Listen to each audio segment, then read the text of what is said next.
જો હું કામ પર જાઉં છું ને તો મારા હસબન્ડે આજે ફૂલ નાઇટ કામ કરીને આવ્યા હતા, પણ તોય એને એમ થયું કે હું થાકીને આવીશ, એટલે હું આવીને તે એને ઘરે જો એકદમ મસ્ત ટાઇટલ ક્લિયર કચરા પોતું મારા માટે કરી રાખ્યું હતું.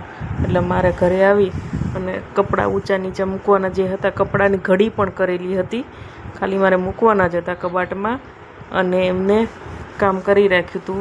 અને જો હું ગઈ હતી એ રસોઈ બનાવવા, ત્યાં બેસનના ચીલા બનાવ્યા હતા એક જગ્યાએ.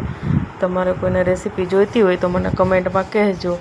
અને બીજી જગ્યાએ બનાવી હતી આપણે રગડા પેટીસ, તે પણ એકદમ મસ્ત ટેસ્ટી બનાવી હતી. આ આપણો રગડો હતો, ડાયરેક્ટ કુકરમાં જ બનાવ્યો હતો, એકદમ સિમ્પલ અને ઇઝી. અને આ આપણી જો ફાઇનલ ટચ રગડા પેટીસનો. કોને કોને રગડા પેટીસ ભાવે કમેન્ટમાં કહેજો. બાય.